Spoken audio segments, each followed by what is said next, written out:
Well, good morning. Good morning. Please grab a seat.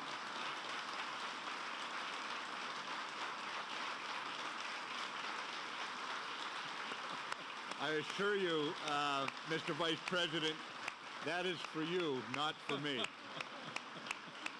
Please. Thank you for welcoming the Vice President, ladies and gentlemen. They usually don't do anything like that when I'm talking alone, sir, I assure you. But Mr. Vice President, Deputy Secretary Shanahan, General Silva, all the members of the defense community here today, thank you for joining us. It's a great day for the Pentagon when we have our Vice President here, of course. And I would just tell you, Mr. Vice President, it's a pleasure to have you back here at the Pentagon today. And it's with a great deal of gratitude on many issues, but specifically this issue for your leadership and what you've done to remove any obstacles in our path, as only a Vice President can do. Space is one of our vital national interests in the sense of our use of space, our operations in space, and it is becoming a contested warfighting domain, and we have got to adapt to that reality. It's on par with the air, land, sea, and cyberspace domains in terms of it being contested, and it's now a domain in which we must be equally prepared as all of those other domains. It's no longer a new domain, it's a domain, and we've got to be able to compete, to deter, and to win.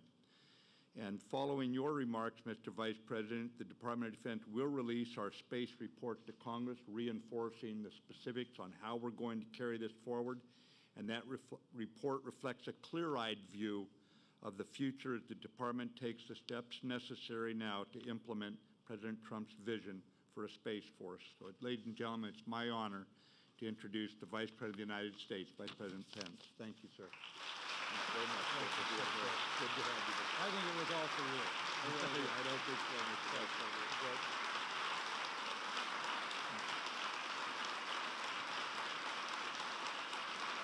Thank you.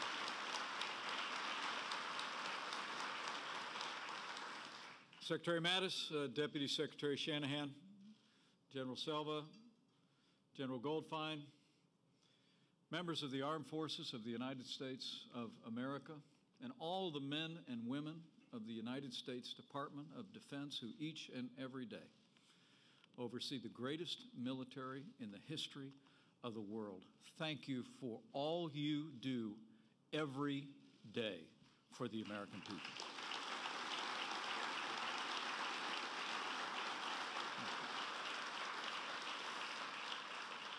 It's my great honor, Mr. Secretary, to join you here today at the Pentagon. And let me begin by bringing greetings from your Commander-in-Chief, who has, from the very earliest days of this administration, proved himself to be a great champion of the armed forces of the United States, committed to strengthening American security here on Earth and in space. I bring greetings from the 45th President of the United States of America, President Donald Trump.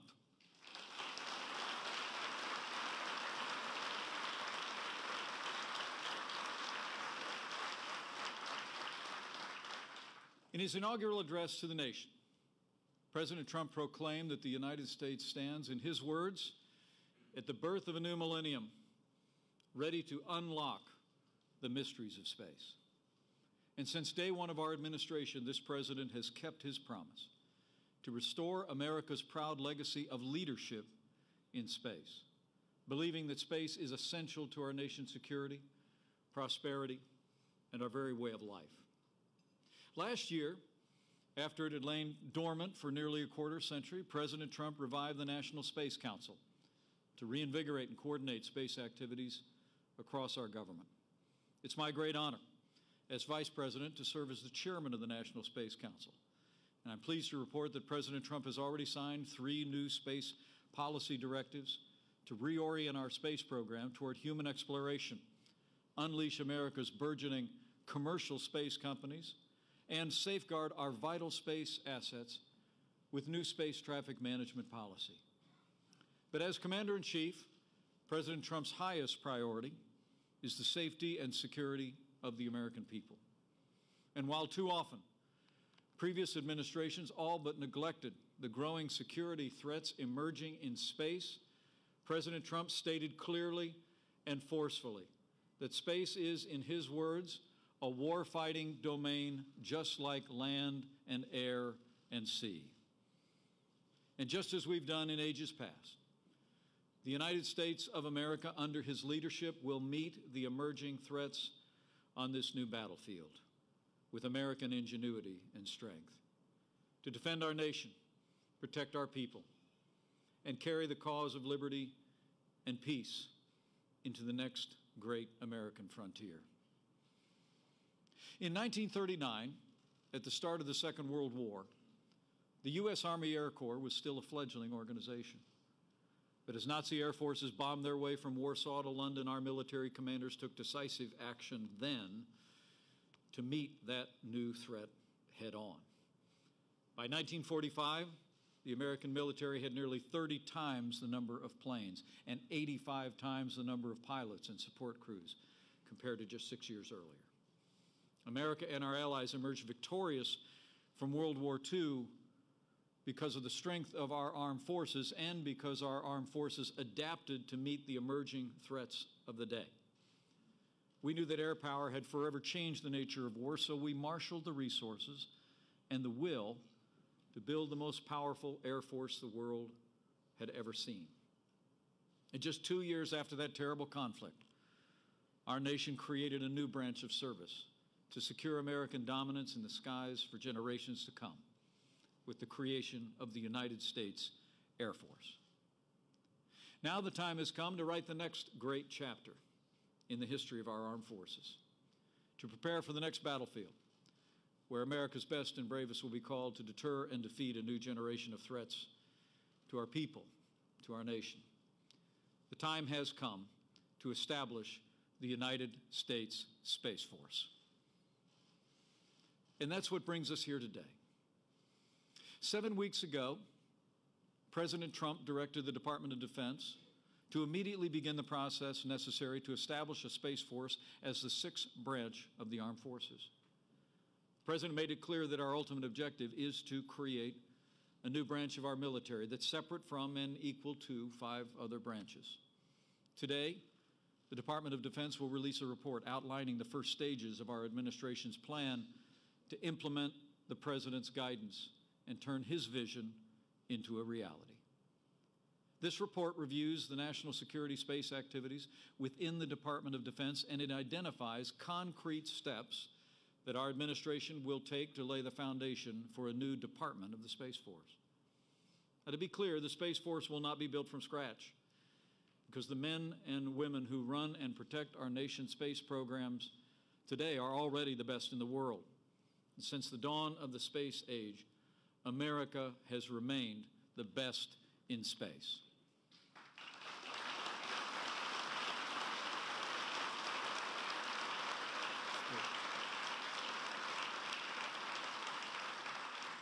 Over the past 60 years, the United States has assembled the largest and most sophisticated constellation of military and intelligence satellites in the world.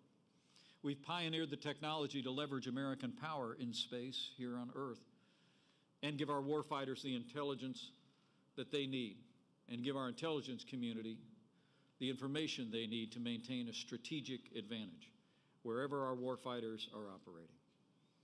Across this department and our intelligence agency, there are literally tens of thousands of military personnel, civilians, and contractors operating and supporting our space systems. And together, they're the eyes and ears of America's warfighters around the globe. And they do a remarkable job. I've seen their work firsthand. I traveled across the country to meet with the men and women who are fighting for America's future in space in my first year and a half on this job. From the airmen of the 50th Space Wing at Schriever Air Force Base, whose fleet of surveillance, navigation, and communication satellites increase the agility, precision, and effectiveness of our armed forces, to the engineers of the Missile Defense Agency at Redstone Arsenal in Alabama, who are forging the next generation of rockets to strengthen our missile defense, to the many other bases and facilities across the country where our men and women in uniform work together with our intelligence community and our allies to protect our people, our nation, and our interests around the world. And over the past 18 months, President Trump and our entire administration have taken decisive action to strengthen American power in space as well. President Trump recently signed the largest investment in our national defense since the days of Ronald Reagan.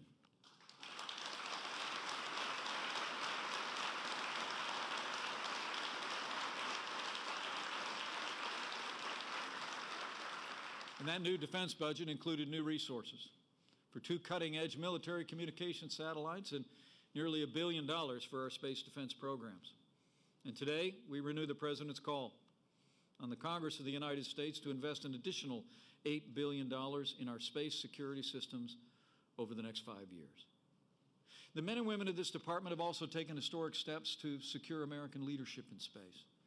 At the direction of Secretary Mattis, the Department of Defense is fielding a new generation of jam-resistant GPS and communication satellites, and new missile warning satellites that are smaller, tougher, and more maneuverable than ever before. And while these steps have been vital to our national defense, they're really only a beginning. They're only a beginning of meeting the rising security threats our nation faces in space today and in the future. As President Trump has said in his words, it is not enough to merely have an American presence in space. We must have American dominance in space, and so we will.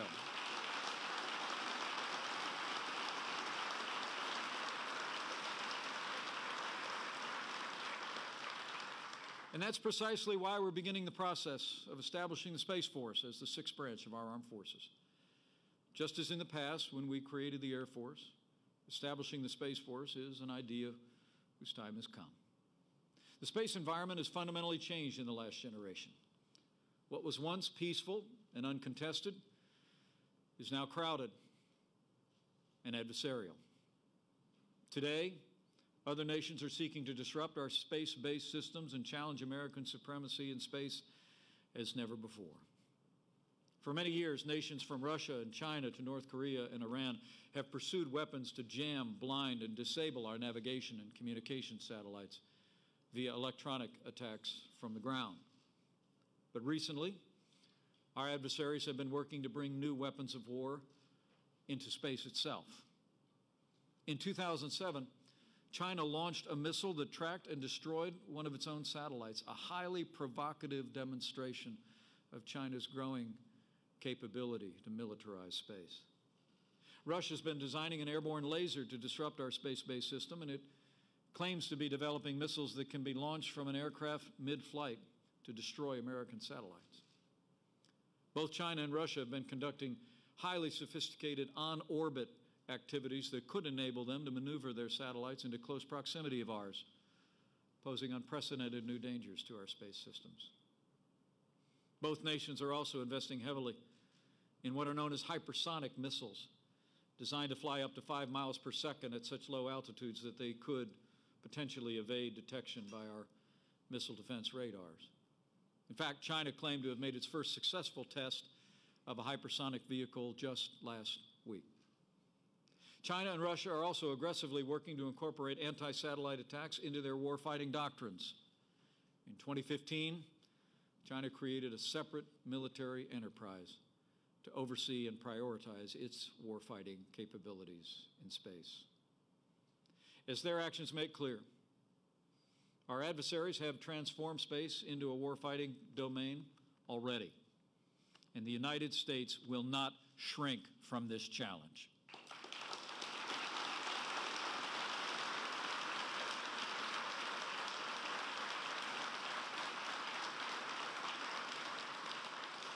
Under President Trump's leadership, we will meet it head on to defend our nation and build a peaceful future here on Earth and in space. America will always seek peace in space as on the Earth, but history proves that peace only comes through strength. And in the realm of outer space, the United States Space Force will be that strength in the years ahead.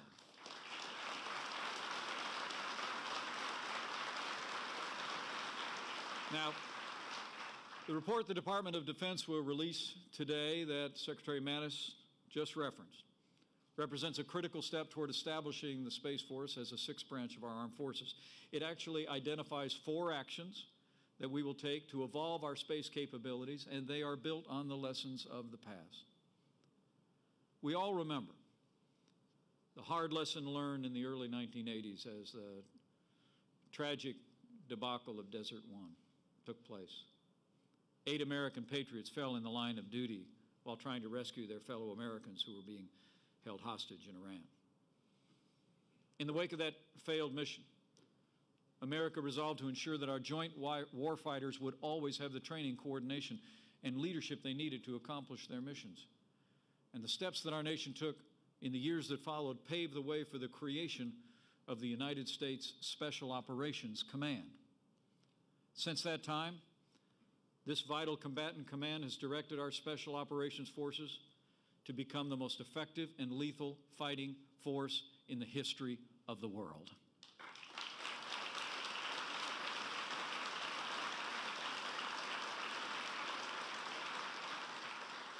Our Special Operations Forces, through this unified command, have been defending our security and advancing interests, as they do to this very hour, in every corner of the globe. Along those same lines, today's report calls for the creation of a new unified combatant command for space, the United States Space Command. This new command structure for the physical domain of space, led by a 4-star flag officer, will establish unified command and control for our Space Force operations, ensure integration across the military, and develop the space warfighting doctrine, tactics, techniques, and procedures of the future.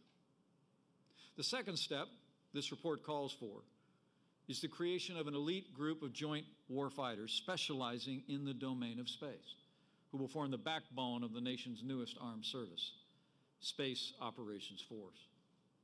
Just like our Special Operations Forces, a Space Operations Force will draw men and women from across the military and will grow into their own unique and cohesive community. They'll support the combatant commands by providing space expertise in times of crisis and conflict. Third, this report calls for the creation of a new joint organization, the Space Development Agency, that will ensure the men and women of the Space Force have the cutting-edge warfighting capabilities that they need and deserve. While our adversaries have been busy weaponizing space, too often we have bureaucratized it. And over time, our ability to adapt to new and emerging threats has been stifled by needless layers of red tape. The Space Development Agency will break free from ineffective and duplicative bureaucratic structures to focus on innovation, experimentation, and forging the technologies of the future. Men and women of the Department of Defense have pioneered some of the most groundbreaking discoveries in our armed forces that literally have revolutionized our national defense in times of need. From General Schriever's creation of the intercontinental ballistic missile to Admiral Rickover's development of the Navy's nuclear enterprise. And now, we must do our part to make bold breakthroughs, strengthen America's industrial base, and deliver the cutting-edge warfighting capabilities faster than our adversaries could ever imagine. And that's exactly what Americans will do.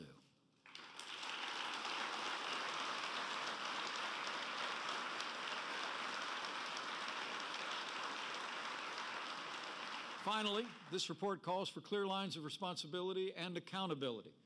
Demand is the process of standing up and scaling up the United States Department of the Space Force. Creating a new branch of the military is not a simple process. It will require collaboration, diligence, and above all, leadership. As challenges arise, deadlines approach, there must be someone in charge who can execute, hold others accountable, and be responsible for the results. So we will create a single civilian position reporting to the Secretary of Defense to oversee the growth and expansion of this new branch of the service. This position will be a new Assistant Secretary of Defense for Space, and this leader will be key to the critical transition to a fully independent Secretary of the Space Force in the years ahead. President Trump and I are grateful, truly grateful to Secretary Mattis for this department's diligence in preparing this report. And our administration will soon take action to implement these recommendations with the objective of establishing the United States Department of the Space Force by the year 2020. Ultimately, Congress must act. to establish this new department, which will organize, train, and equip the United States Space Force. Our administration is already working with leaders in the Congress to do just that. We're building bipartisan support for our plan, working closely with committee counterparts like Congressman Mac Thornberry, Congressman Adam Smith, Congressman Mike Rogers, and Congressman Jim Cooper. Next February, in the President's budget, we will call on the Congress to marshal the resources we need to stand up the Space Force. And before the end of next year, our administration will work with the Congress to enact the statutory authority for the Space Force in the National Defense Authorization Act. Our nation's armed forces have always been the vanguard of advancing American leadership here on Earth and beyond. The Space Force is the next and natural evolution of American military strength. The first American rockets in space were launched by our military. The first American satellites to orbit the Earth were on reconnaissance missions, peering behind the Iron Curtain. The first Americans to step forward to venture into the unknown were the world's greatest aviators and test pilots from the Navy, the Air Force, and the Marine Corps. And the next generation of Americans to confront the emerging threats in the boundless expanse of space will be wearing the uniform of the United States of America as well.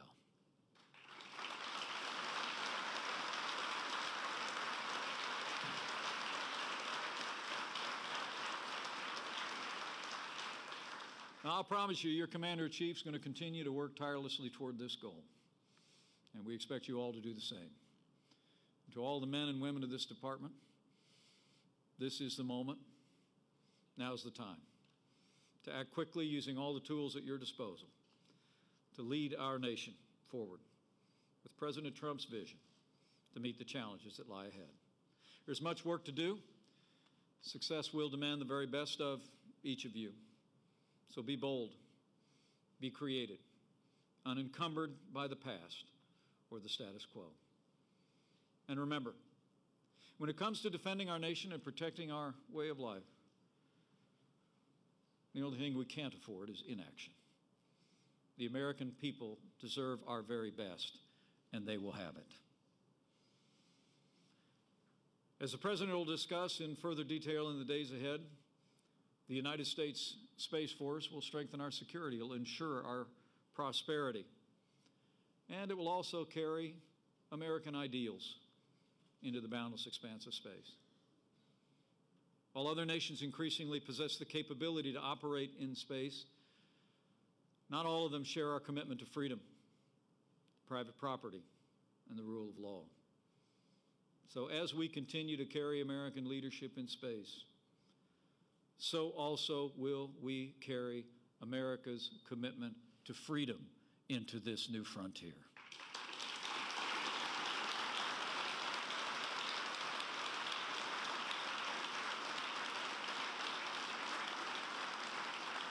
So this is the moment. Now's the time to do as Americans have always done in ages past, to lead with strength and a pioneering spirit into the future. Under the leadership of President Trump, our Commander-in-Chief, we will take the first bold steps to ensure our security on Earth and in outer space with renewed American strength. And as we embark, we do so with faith. Faith in all of you who've answered the call to serve in the uniform of the United States of America at such a time as this in the life of our nation. Faith to all the incredible civilian personnel who serve here in the Department of Defense with equal devotion to our nation. And we do so with that other kind of faith as well. Just as generations of Americans have carried those who have taken to the skies in the defense of freedom borne upon their prayers, I want to assure all of you who will be called to this enterprise that you can be confident. You can be confident that you will go with the prayers of millions of Americans who will claim on your behalf,